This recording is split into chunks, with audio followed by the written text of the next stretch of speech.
This program is brought to you by Link TV for educational and non-commercial use only.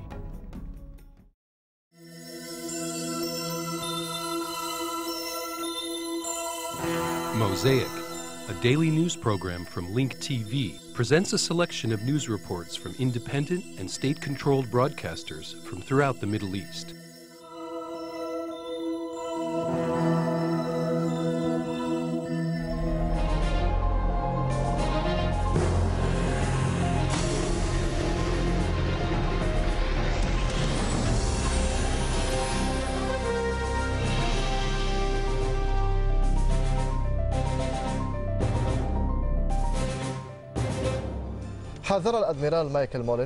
Admiral Mike Mullen, chairman of the Joint Chiefs of Staff, warned Iraq about what he called significant consequences unless it approves a security agreement granting U.S. forces a legal basis to remain in the country.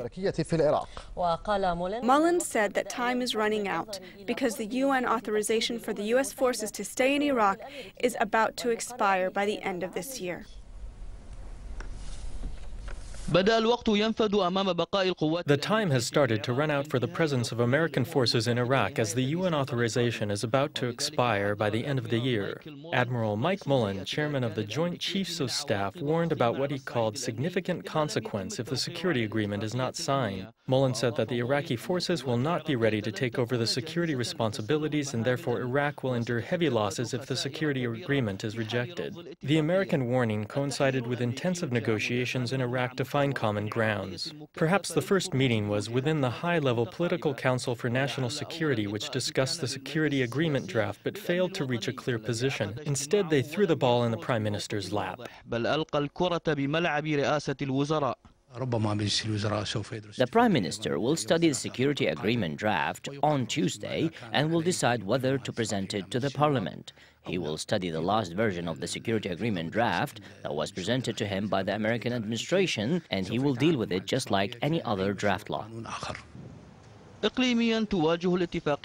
agreement faces many obstacles at the regional level. Admiral Mullen charged that Iran was working hard to scuttle the passage of the agreement. Meanwhile, the Sadr movement absolutely rejects the agreement, and the Higher Council for the Islamic Revolution expressed reservations on some of the agreement's articles. All these factors are sources of concern to the U.S., which wants the agreement to be signed before the UN authorization for the American forces to stay in Iraq expires. The Iraqi Foreign Minister Hoshir Zubari casted doubts on the ability of the Iraqi parliament to approve the security agreement anytime soon. Meanwhile, the parliament is waiting for the results of the ongoing discussions amongst the Prime Minister's cabinet on the security agreement draft. The Prime Minister's cabinet is supposed to present the draft security agreement to the parliament so they can vote on it. It seems that the agreement will not be signed soon, or at least not before the American elections, which will take place next month. Did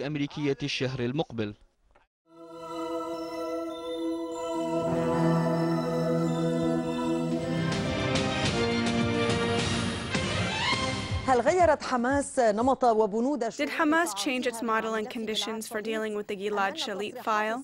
Or are the statements coming out of Gaza merely for local consumption? Despite the movement's denial of changing what was agreed upon regarding the Palestinian prisoner swap deal in exchange for the release of the captured Israeli soldier Gilad Shalit, the linking of the release of the soldier and the release of Hamas leader who is being detained in Egypt indicates that there are major changes to the main equation.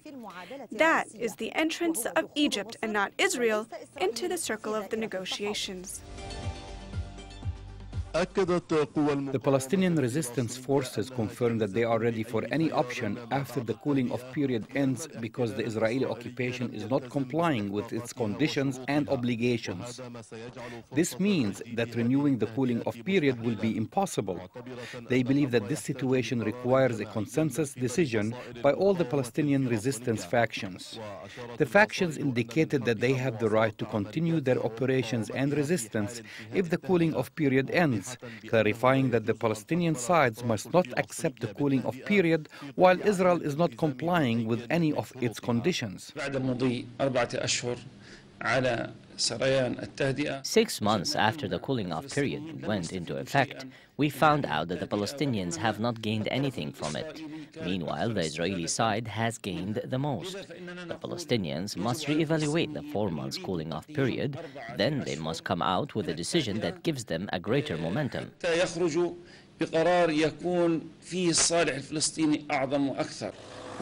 In Shalit's file, Hamas and Israel are holding indirect talks under Egyptian mediation over a prisoner swap deal in which Hamas will release Shalit in exchange for the release of Palestinian prisoners. The Hamas movement insisted on linking the file of Shalit with the file of Palestinian prisoners, holding the occupation government responsible for sabotaging the swap deal. This news comes after the occupation refused to release Palestinian prisoners in exchange for the release of the Israeli soldier held by the Palestinian factions. Hamas, which said it remains committed to finalizing the prisoner swap deal with Israel, stressed that it will not release Shalit without a price. We at Hamas confirm that the file of Shalit is not linked to the cooling-off period. Each file has its own conditions. The Palestinian factions confirmed that the case of Gilad Shalit is directly linked to the file of the Palestinian prisoners held in the prisons of the occupation, saying that the resistance will not accept an attempt of linking it to other files. In addition, the Palestinian faction said that if Barak is serious about freeing Shalit, then the road is very clear, which is to release all those named on the list given to him by the resistance. They further said that it would be impossible to free Shalit without meeting all conditions and demands for the completion of the prisoner swap deal. The bargaining of the Zionist occupation may lead to an increase in the number of Palestinian detainees and more of our demands. As long as the occupation continues to bargain and delay the prisoner swap deal, it will not lead to anything, and we may at any time raise our stakes. The problem has become the problem of Shalit, as everyone is seeking to free him and as talks continue to focus on his case, and the Egyptian mediation is heading into that same direction. It seems that the Palestinian plot is revolving around the release of Shalit, perhaps because his mother is crying day and night for his return.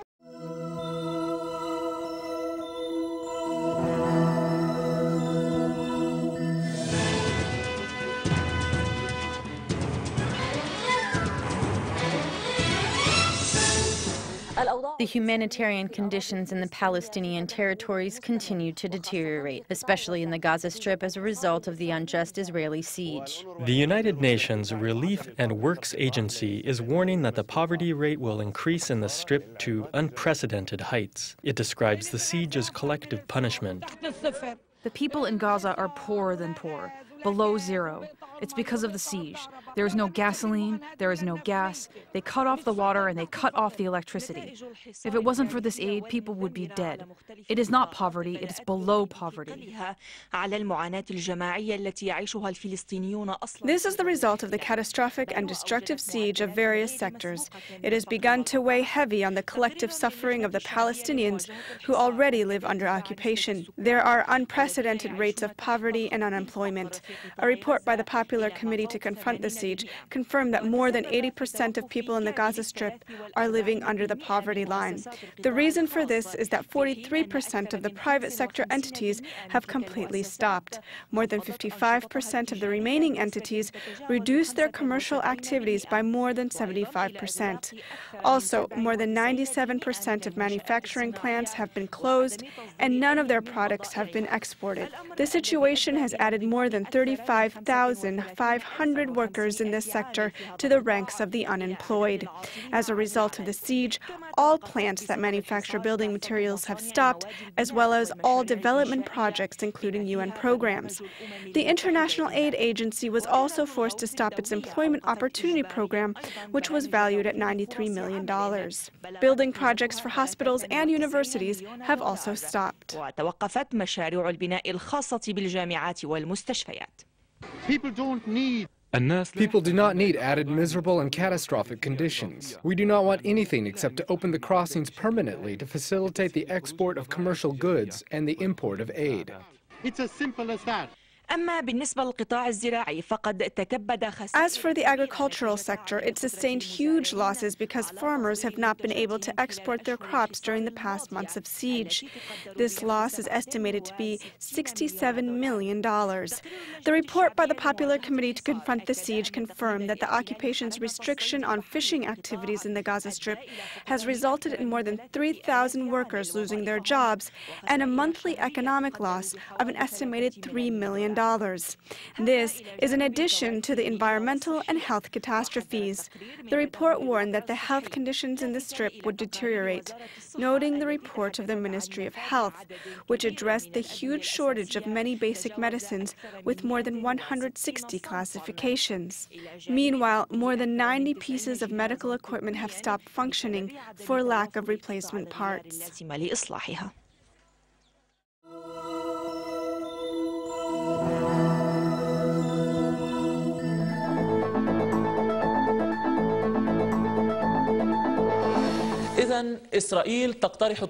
Israel proposes negotiating a long-term agreement with Lebanon. Publicly, it aims at calming the border situation. Covertly, however, it aims for something else. في مناورة إسرائيلية جديدة تهدف إلى فصل المسارين اللبناني والسوري كشف عن اقتراح. In an Israeli initiative aimed at separating the Lebanese and Syrian paths, Israel recently revealed a suggestion to negotiate with Lebanon on what has been described as a, quote, long-term non-belligerence pact, end quote, to maintain calm at their common borders. According to an Israeli official, this initiative was proposed 2 weeks ago during a discussion about future strategy for the peace process in the Middle East. The Defense Ministry Director General was present at that meeting, which was supported by Prime Minister Tzivi Livni. Israel's aim became clear upon the announcement of Eran Etzion, the head of the Foreign Ministry's political planning section. He said that a peace agreement with Lebanon cannot happen until a similar agreement is reached with Syria. In turn, Israel can take a separate political path with Lebanon that could later result in a long-term agreement, according to him. فإنه يمكن لإسرائيل أن تتقدم على مسار سياسي منفصل مع لبنان ينتج عنه في وقت لاحق هكذا اتفاقية طويلة الأمد كما قال. According to the Israeli Haaretz Daily, the agreement includes a solution to end the dispute over the Sheba farms and the Gajar village. It also includes some border adjustments that Lebanon demands and a coordination mechanism between the Israeli army and the United Nations Interim Force in Lebanon, or UNIFIL, to patrol the border and the activities in the area. The Israeli paper predicted that this agreement will be accompanied by an Israeli request that the Lebanese government reduce the arsenal of Hezbollah and spread the authority of the Lebanese army over all Lebanese territories, with the focus on the south of Litani, which is considered the closest to Israel. In turn, an agreement would be reached about the problem of Israeli crafts entering Lebanese airspace, according to Haaretz. التي تعد الأقرب إلى إسرائيل، وفي المقابل يتم التوصل إلى اتفاق حول مسألة تحليق الطيران الإسرائيلي في الأجواء اللبنانية كما ذكرت هارتز. إلى ذلك أكد مدير الشؤون المدنية والسياسية في اليونيفيل ميلوش. Today, UNIFIL's civil and political advisor Milos Strugar released a statement saying that in adherence to the UN Security Council decision, the Lebanese authorities are in charge of safeguarding the UNIFIL's employees and their positions. He said that the Lebanese authorities in general and the Lebanese army in specific have been cooperating with the UNIFIL. The army and UNIFIL have been working closely and exchanging security information. He added that the chief army interrogator has issued an arrest warrant against 3 individuals. They were transporting explosives and were planning to perform terrorist operations. The 3 individuals were arrested in the Sal al-Bika, which falls outside the area of the UNIFIL. The case was in the hands of the Lebanese army and judicial system. UNIFIL was not participating in the investigation. Strugar said that they have to wait for the findings of the investigation without jumping to conclusions about who that group was targeting. He said that there was no information from the Lebanese army about any new threats against the UNIFIL. The interim forces take all threats seriously, Strugar added. They carry out threat evaluations from time to time, and they take the necessary security precautions accordingly.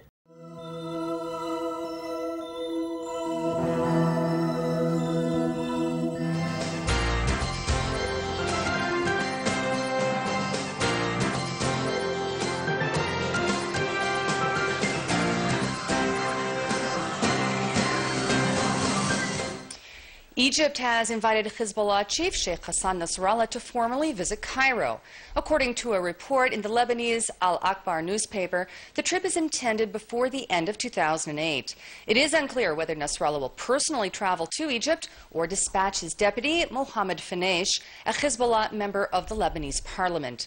Arab media reports show that Egyptian officials have been making contact with various Lebanese sources, both in the attempt to mediate intra-state, intra-Arab conflict and to bridge gaps between Lebanon and Syria. The chief of the International Atomic Energy Agency, Mohammed El-Baradei, says that Iran is still lacking the key components to produce a nuclear weapon. In an interview broadcast on Channel 10 last night, El-Baradei said, quote, "The Islamic Republic does not have the nuclear material, the raw, unenriched uranium, to develop even one nuclear weapon, even if they do decide to do so." And in related news, senior diplomats from 6 world powers yesterday discussed the possibility of imposing new sanctions on Iran over its disputed nuclear program, but again failed to reach a consensus on how or whether to proceed.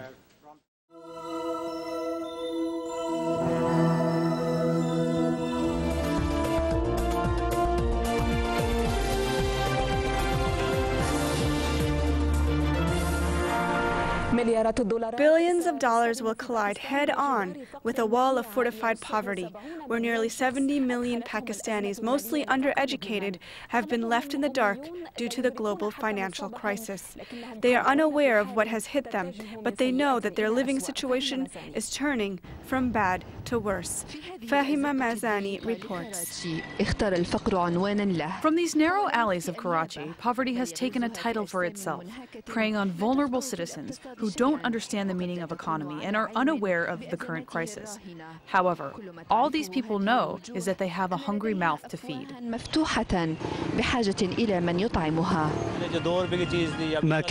What used to cost 2 rupees now costs 10. We are living below the poverty line. We are barely surviving. This may lead to a civil war over the shortage of food. My children are dying of hunger.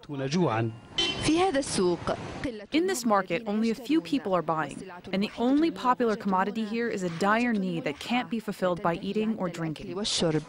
How can I afford to pay for the expenses of my children, especially considering that my daily income is about $1.09? Is this enough to make ends meet? I cannot afford to pay for my children's schools, and sometimes I cannot save enough for more than 1 meal a day. This country with nuclear power is now facing a destructive financial storm, with its internal walls threatening to crack. Meanwhile, bills of rising food prices are being passed down to the poor class, which amounts to 70 million, or nearly half of Pakistan's population. From the perspective of financial experts, Pakistan needs billions of dollars to restore confidence in an economic system that is on the verge of collapsing. Billions of dollars are needed for Islamabad to curtail the financial crisis, which has originated outside the country. However, the money may not be enough to improve the lives of millions of poor Pakistanis for whom the global financial crisis has opened a new window of suffering.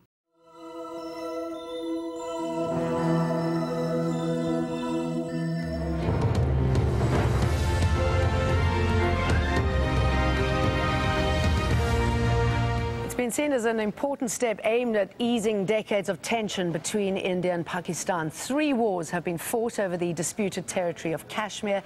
But now, after 60 years of closure, a trade link between the 2 nuclear powers has reopened. The road links the cities of Srinagar on the Indian side and Muzaffarabad in Pakistan-controlled Kashmir.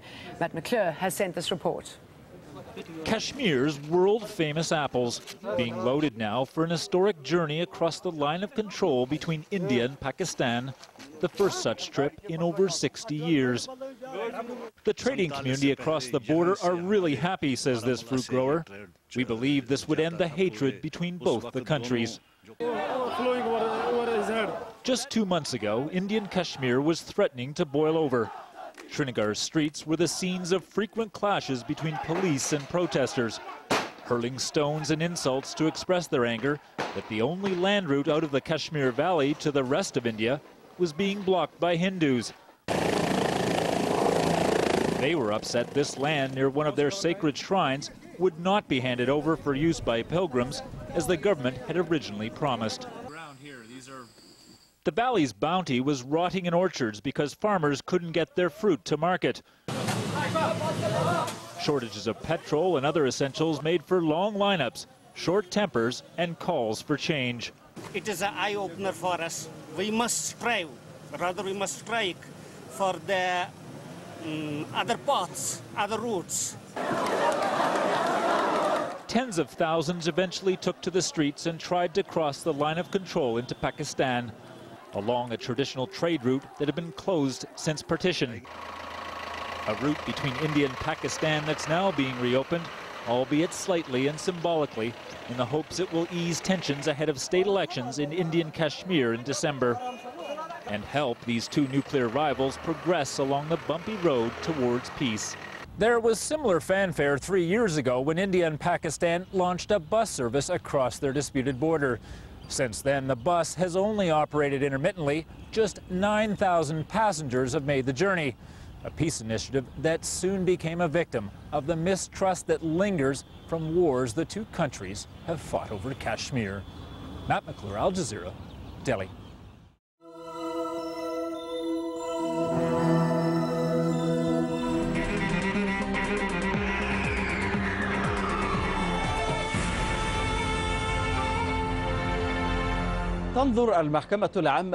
Today, the public court in Riyadh is reviewing a lawsuit being filed by the Ministry of Health against tobacco companies in the kingdom. The ministry is demanding that the companies pay a financial compensation of 10 billion riyals in addition to 500 million riyals in yearly compensation. This is the first lawsuit filed by the Ministry of Health against tobacco companies in the kingdom, demanding compensation for the losses which were caused by these companies to the Ministry of Health for the treatment of patients who smoke, whether they smoke, chew, or smoke hookahs or flavored tobacco. With us from Riyadh is the Director of Legal Affairs in the Ministry of Health, Mr. Ali Msitar. Also with us is Mr. Mohammed Ismari, our correspondent in Riyadh. We begin with Mr. Ali. Mr. Ali, the Ministry of Health is filing a lawsuit. We are accustomed to the injured parties filing such a lawsuit.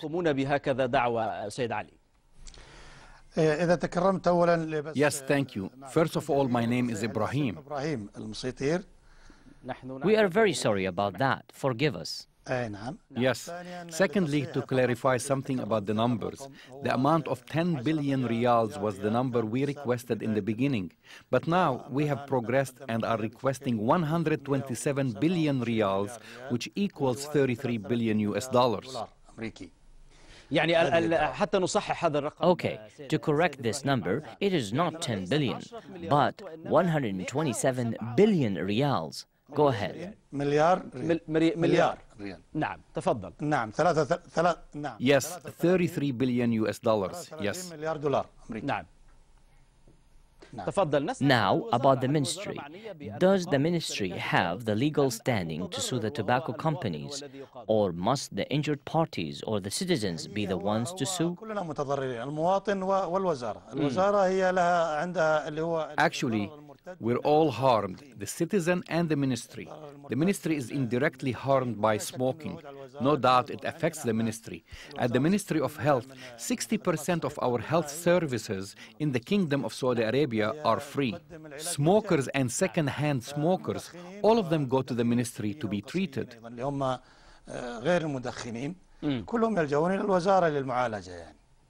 Okay, I would like to ask a specific question.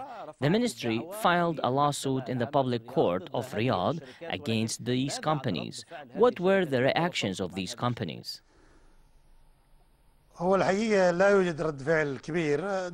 Actually, there was no major response.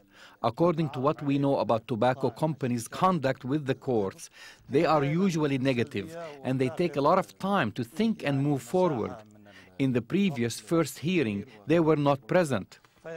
Today, only representatives of 2 companies were present. One of them did not have the legal jurisdiction to represent. We were happy, though, that someone who has a relationship with the tobacco industry attended. What are your demands? If you can demand, what would you demand? What are your specific demands? Would you prohibit smoking in the kingdom completely, or would you prohibit the importation of these materials into the kingdom?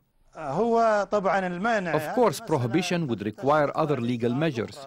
We are talking about the ministry and its associated expenses. The ministry wants these expenses paid for by the companies.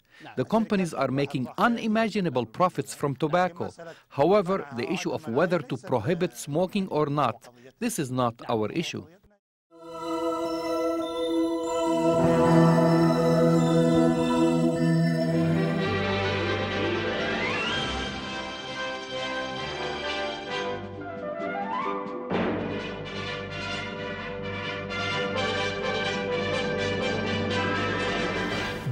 Under the auspices of His Excellency, Oman's Minister of Information, Hamid bin Mohammed al-Rashidi, the University of Sultan Qaboos hosted today an international conference on globalization and media in the Middle East.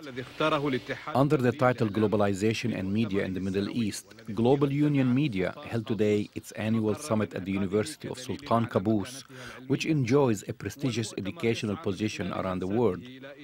Through its sessions, the forum seeks to help explain the dynamic relationship between globalization and media and explore the various ways of utilizing this knowledge for the benefits of Middle Eastern nations, especially at the educational, informational, and cultural levels.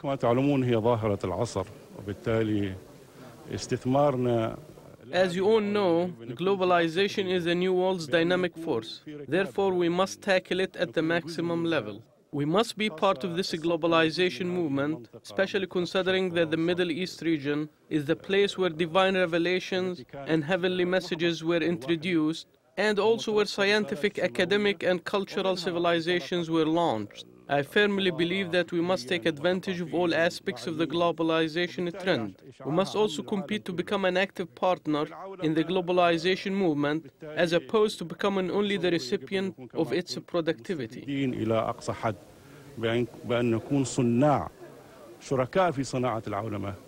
The agenda of the International Conference on Globalization and Media will focus on several issues, which include the effects of the new communication technology on the culture and national identity of the Middle East region and the relationship between the higher education and globalization. In addition to the new approaches that are being introduced in the area of media literacy. The debates and discussions taking place in this international gathering aim to create a fundamental and solid base that will enable the region reap the benefits of globalization and the media at the same time. It will also show the inner link between globalization and media and their effects on world affairs, especially in the Middle East region. The participants at the International Conference on Globalization and Media in the Middle East will also give a presentation on the experience of the various countries in the area of globalization and media and their effects at the national, academic, and technical levels. We must learn from the various cultures and civilizations. These types of conferences tend to bring people together and help them turn away from the world's conflicts. This conference is being held in the Sultanate of Oman, which is a country known for its distinguished diplomatic relationship with the vast majority of countries in the world. The conference will help improve the Sultanate's performance at the various levels, at the academic and the local media levels, as well as at the regional level. The convening of the International Conference on Globalization and Media at the campus of the University of Sultan Qaboos aims to help explain the findings of world specialists and researchers in the area of globalization and media and their effects on the various aspects of life, especially those which have to do with the issues of the national identity and international relations. Get more news about the Middle East online at linktv.org/Mosaic. The Mosaic webpage offers a complete archive of Mosaic programs, program transcripts, the Mosaic video podcast, and the Mosaic Intelligence Report, a weekly analysis of the hottest stories from the Middle East. The views expressed on Mosaic are those of the participating broadcasters, not Link TV or its sponsors. The production of Mosaic is made possible with the support of viewers like you. Thank you.